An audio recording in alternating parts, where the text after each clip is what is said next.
माटी माँ बहुत आनंद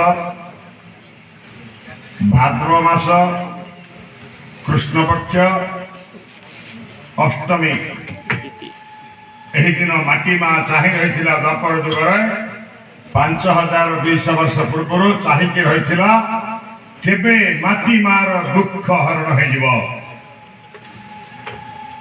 केबे कंस केशी षंढा बका चाणर धेनुक मुष्टिका अष्टमल्ल यही अत्याचार परिसमाप्ति केबे हम धरणी माता कांदिला असुर मान आक्रमण में राक्षस मान अत्याचार रे माटी माँ कांदिला ब्रह्मा को जाकि जनइला माटी माँ गोटे गोमातार रूप धारण कला गाई रूप धारण करी कांदिला जाकरी ब्रह्मा पाखरे देख धर्म नष्ट हो गला साधु सन्थ माने अत्याचारित हेले मठ मंदिर अत्याचार हो गला मातृशक्ति अत्याचारित हो गला गोमाता अत्याचारित हो गला एठी धर्म नष्ट हो गला भूमिर कांदिला जाकरी ब्रह्मा कहले मु कौन करी पालक तो आउ जड़े मुझे तैयारी कर पालक तो आउ जड़े अच्छे संसार पाख सब कले ब्रह्मा विष्णु महेश्वर ब्रह्मा महेश्वर वशिष्ठ आदि ऋषि माने गोमाता को धारण करी क्षीर समुद्र निकट में जाकि प्रभु श्री नारायण पाखे तृप्ति गान आरंभ करते श्रीकृष्ण गोविंद हरे मुरारे राधे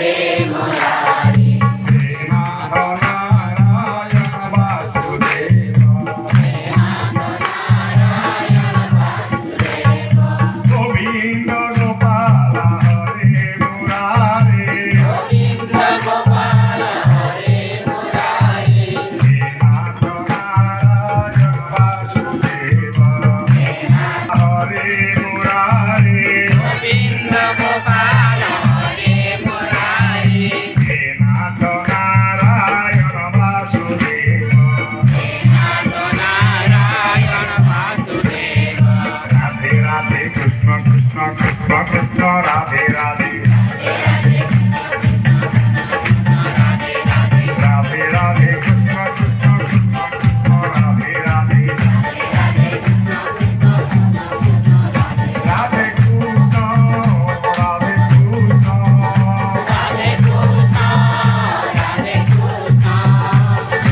कृष्ण राधे राधे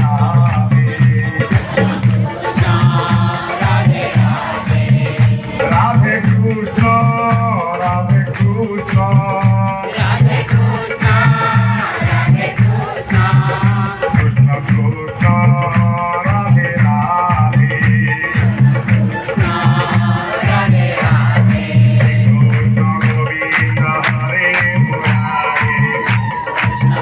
गोविंद हरे मुरारे हे नाथ नारायण वासुदेव गोविंद गोपाल हरे मुरारे गोविंद गोपाल हरे मुरारे हे नाथ नारायण वासुदेव नारायण वासुदेव जय श्री कृष्ण गुहारी जनाउछंती शिष्टादि ऋषि माने माटी माँ धारण कर गोमातार रूप नारायण पाखे स्तुति गान कर नारायण चेष्टा गले सब ना प्रभु अंतर्जाल किसी जानते नहीं आप कौन है कहीं आम पाखु ना कंस केशी बका षंढा चाणुर धेनुक मुष्टिका साल शिशुपाल दमघोष जरासंध इत्यादि अनेक अनेक राक्षस प्रकृति माने ये धर्म भूमि पुण्य भूमि भारत वर्ष राजनीति कर प्रभु आउ धर्म नाही सब धर्म नष्ट हो गला तो धर्म को रक्षा करने तो पाखे शरणापन्न हेलु प्रभु बोलो श्याम रामचंद्र की प्रभु हाँ टे चेता आसला आज पर्यंत भोग विलास सब रहीगल ধর্ম কর্ম ছাড়িগল, ভোগ বিলাসে রহিগল, সংগঠিত হল নাই, অসংগঠিত হইগল। ଆଉ ନା ନାମ ଅଛି, ନା ଧାମ ଅଛି, ନା ଯଜ୍ଞ ଅଛି, ନା କୀର୍ତ୍ତନ ଅଛି, ନା ସତ୍ସଙ୍ଗ ଅଛି, ନା କିଛି ନାହିଁ। ତେଣୁ ଆଜି ଦଣ୍ଡ ଭୋଗିବାକୁ ଥିଲା। ଠିକ ଅଛି, ମୁଁ ବର୍ତ୍ତମାନ ତୁମେ ଯେତେବେଳେ ମୋ ପାଖରେ ଆସି ପହଞ୍ଚିଛନ୍ତି, ମୁଁ ନିଶ୍ଚୟ ଭାବରେ ପୃଥିବୀରେ ଜନ୍ମଗ୍ରହଣ କରିବି ବୋଲି ପ୍ରଭୁ ସତ୍ୟ କରିଦେଲେ। କ'ଣ କଲେ? ପ୍ରଭୁ ସତ୍ୟ କଲେ, ଯାଅ ମୁଁ ଆସୁଛି। ପ୍ରଭୁ କ'ଣ କହିଲେ? ବଡ଼ ପାଟିରେ ପ୍ରଭୁ କହିଲେ, ମୁଁ ଆସୁଛି। କ'ଣ କହିଲେ? କ'ଣ କହିଲେ? ମୁଁ ଏକୁଟିଆ ଯିବି ନାହିଁ। ଏବେ ସକାଳେ ଦେବେ ଯାଅ, ମର୍ତ୍ତ୍ୟମଣ୍ଡଳେ ଜନ୍ମ ହୁଅ। ଦେବତା ମାନଙ୍କୁ କହିଲେ, ତମେ ଯାଅ ସବୁ, ମୁଁ ଏକୁଟିଆ ଯିବିନି। ମୋର ସେବା କରିବା ପାଇଁ, ମୋ ସହିତ ସହଚର ହେଇକି ଧର୍ମ ରକ୍ଷା କରିବା ପାଇଁ ତୁମକୁ ମଧ୍ୟ କରିବାକୁ ପଡ଼ିବ, ଜନ୍ମ ହେବାକୁ ପଡ଼ିବ। ଏବେ ସକାଳେ ଦେବେ ଯାଅ, ମର୍ତ୍ତ୍ୟମଣ୍ଡଳେ ଜନ୍ମ ହୁଅ। ଯାଦବ ଆଦି 7 ବଂଶ, କଂସରେ ହୋଇବ ବିଶ୍ୱାସ। କଂସଟା ଅତ୍ୟାଚାର କରୁଛି ପୁରା, ତା ଘରେ ଜନ୍ମ ହବ, ତାର ଚାରି ପାଖରେ ଜନ୍ମ ହବ, ତାର ବନ୍ଧୁ ବାନ୍ଧବ ହିସାବରେ ଜନ୍ମ ହବ, ତାର ବଂଶ ଲୋକ ହିସାବରେ ଜନ୍ମ ହବ। ପୁରା ମାୟା କରି ତ ଚିକଣ କରିଦେବା। ଆପଣ ଆନନ୍ଦ ପାର ହରି ହରି ବୋଲ।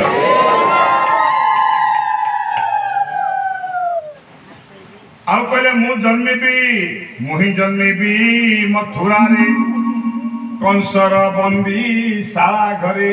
ମତେ ତପସ୍ୟା କରୁଛନ୍ତି 2 ଜଣ, ଜନ୍ମ ଜନ୍ମରେ ପୁତ୍ର ରୂପରେ ଲାଭ କରିବା ପାଇଁ। ଆଉ 2 ଜଣ ଜନ୍ମ ଜନ୍ମରେ ତପସ୍ୟା କରୁଛନ୍ତି। ଜନ୍ମ ଜନ୍ମରେ ମୁଁ ତାଙ୍କର ପୁତ୍ର ହେଇକି ଜନ୍ମ ହେଇଛି, ଆଉ ଏବେ ମଧ୍ୟ ତପସ୍ୟା କରୁଛନ୍ତି। ମୁଁ ସେଠି ଜନ୍ମ ହେବି କଂସର ବନ୍ଦୀଶାଳା ଘରେ, ଗୋପପୁରରେ ଯାଇକି ବଢିବି। ଆଉ ତୁମେ ସବୁ ଲୀଳା ମୋ ସହିତ ସବୁ ଲୀଳା କରିବ। ବଡ଼ ଆନନ୍ଦ କାର ହରି ହରି। ଦେବତା ମାନେ ଖୁସି ହେଇଗଲେ, ଦେବତା ମାନେ ଖୁସି ହେଇଗଲେ, ନିଜ ନିଜ ସ୍ଥାନକୁ ଆସିଲେ। ଗୋପୀ ଗୋପାଳ ରୂପରେ ଜନ୍ମ ହେଲେ ଦେବତା ମାନେ, ଗୋପୀ ରୂପରେ ଗୋପାଳ ରୂପରେ ଦେବତା ମାନେ ଜନ୍ମ ହେଲେ। 7 ବଂଶ ଯାଦବ ରୂପରେ ଦେବତା ମାନେ ଏ ମର୍ତ୍ତ୍ୟଭୂମିରେ ଜନ୍ମ ହେଲେ। ଆଉ କୃଷ୍ଣଙ୍କର ଆଗମନକୁ ଚାହିଁ ରହିଲେ। ବଡ଼ ଆନନ୍ଦ କାର। ଏପଟେ କ'ଣ ହେଇଛି? ମଥୁରା, ଅଯୋଧ୍ୟା, ମଥୁରା, ମାୟା, କାଶୀ, କାଞ୍ଚି, ଅବନ୍ତିକା, ପୁରୀ, ଦ୍ୱାରାବତୀ ଶୈବ ସପ୍ତେତେ ମୋକ୍ଷଦାୟିକା। ये ଆମର ଭାରତବର୍ଷରେ, ପୁଣ୍ୟଭୂମି ଭାରତବର୍ଷରେ ଅନେକ ଭୂମିକୁ ଆମେ ପବିତ୍ର କରିଦେଇଛନ୍ତି। ଆମର ନାରାୟଣ ବାରମ୍ବାର ଜନ୍ମଗ୍ରହଣ କରିକି ହେଇପାରେ ଅଯୋଧ୍ୟା, ମଥୁରା, ହରିଦ୍ୱାର, କାଶୀପୁର, କାଞ୍ଚିପୁର ଇତ୍ୟାଦି ଜାଗାରେ ସାଧୁ ସନ୍ଥ ମହାତ୍ମା ମାନେ ଭୂମିକୁ ପବିତ୍ର କରିଦେଇଛନ୍ତି। ଯୋଉ ଭୂମିକି ମସ୍ତକରେ ଲଗେଇଲେ ଆମେ ତିଳକ ବୋଲି କହୁଛନ୍ତି। ଏ ମାଟିର ମୁଠେ ଧୂଳି ଦେହରେ ବୋଳି, ମିଳେ ଯେଉଁ ସୁଖ ତାହା କେ ପାରେ କଳି। ଏ ମାଟି ଅତି ପବିତ୍ର। ଆଜି ଆମେ ଯୋଉ ବସିଛେ ନା, ଇଏ ସାଧୁ ସନ୍ଥ ଭକ୍ତ ମାନଙ୍କର ଧୂଳିରେ ଏ ମାଟି ନାରାୟଣଙ୍କ ନାମରେ ଏ ମାଟି ପବିତ୍ର ହେଇଯାଇଛି। ଏ ମାଟି ଅତି ପବିତ୍ର ହେଇଯାଇଛି। ଏଇ ପ୍ରକାର ନାରାୟଣ ଯୋଉଠି ଜନ୍ମ ହେଇଛନ୍ତି, ସେ ମାଟି ଆହୁରି ପବିତ୍ର। ମଥୁରା ବୋଲି ଗୋଟେ ଆମେ ଏବେ ଦେଖିବା। ମଥୁରା କିଏ ଯାଇଛନ୍ତି? ଯାଇଛନ୍ତି? ମଥୁରା କିଏ ଯାଇଛନ୍ତି? ଯାଇନାହାନ୍ତି। ଯିବା ଆବଶ୍ୟକ ଅଛି। ଏବେ ବହୁତ ସୁବିଧା ହେଇଗଲାଣି। ମଥୁରା ଉତ୍ତରପ୍ରଦେଶର ଦିଲ୍ଲୀ ଠାରୁ ଟିକେ ଦୂରରେ, ଦିଲ୍ଲୀ ଦେଇକି ଆମେ ଯାଇପାରିବା, ଅନ୍ୟ ରାଷ୍ଟ୍ର ଯାଇପାରିବା। ମଥୁରାରେ ଜଣେ ତପସ୍ୱୀ ରାଜା, କ'ଣ ତାଙ୍କ ନାଁଟା ଭୁଲିଗଲି, କ'ଣ ନାଁଟା? ମଥୁରା ରାଜା ଉଗ୍ରସେନ। ରାଜା କିଏ? ଉଗ୍ରସେନ। ଭାରି ଦୟାବନ୍ତ ରାଜା, ପ୍ରଭୁ ବତ୍ସଳ, ଧର୍ମନିଷ୍ଠ ମହାରାଜା ଉଗ୍ରସେନ, ଛତ୍ରପତି ମହାରାଜା। ତାଙ୍କର ଜଣେ ଭାଇ, ତାର ନାମ ଦେବକ। ତାର ନାମ କ'ଣ? ଉଗ୍ରସେନଙ୍କର ଭାଇ ଦେବକ। ଏ ଦେବକଙ୍କର ଅନେକ କନ୍ୟା ଥିଲେ। ତା ମଧ୍ୟରୁ ଜଣେ କନ୍ୟାଙ୍କର ନାମ ହଉଛି ଦେବକୀ। କ'ଣ ନାମ? କାହା ଝିଅ? ହଁ, ଆମେ ସବୁ ଉଗ୍ରସେନଙ୍କର ଝିଅ ବୋଲି କହିଦଉଥିଲେ। ସମସ୍ତେ ସଂଶୋଧିତ ହେବା ଦରକାର ମହାଭାଗବତ ମହାପୁରାଣ ପଢିକିରି। କାହା ଝିଅ? ଦେବକ।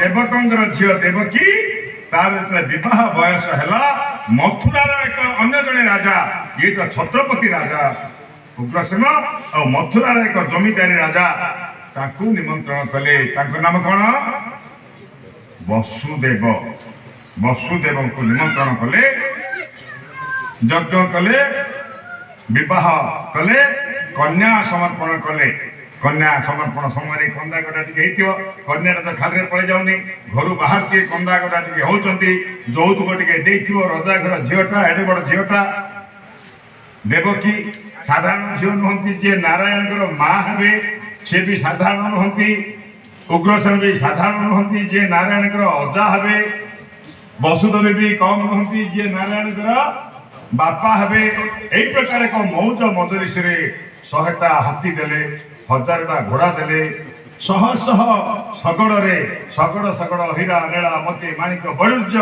एवं अनेक आम झील गला बेले दौचे सब देले रास्ता को बाहर शंख बाजिला आरंभ करने समय जड़े पलि आसला उग्रसेन पुओ कौन तार नाम हो कंस बोला मु बड़ भाई कौन हम कंस भाई हम कि नहीं उग्रसेन पुओ भाई हम कि नहीं सी बड़ बापा पुओ भाई निज भाई नुह बड़ बापा पुओ भाई बोले आसला अरे मोर भौणी जाऊँगी सुना भौणीटा को मुझे छाड़क जीविनी सी आसला जो रथ रे देवकी माँ बसुंट वसुदेव बसुंट से रथ रे जाकि घोड़ार लगाम धरकी घोड़ा रथ चले चले जाऊँगी किए कंस ये कंसटा हूँ से समय बड़ गुंडा से समय बड़ गुंडा असुरटा ये प्रकृति असुर नुह से प्रकृति उग्रसेन पुओ अब तार जन्म रहस्य गोटे अच्छी तार जन्म रहस्य से प्रकृत उग्रसेन पुओ नुह से गोटे मायावी राक्षस पुओ मायावी राक्षस पुओ तार बापार नाम हूँ द्रुमिल तार बापार नाम हूँ द्रुमिल नारदासी कहले अरे अरे रे तू कौन तू भावुचु तू कौन उग्रसेन पुओ ना तू उग्रसेन पुओ नुह भोज वंश अवतंस द्रुमिल नंदन।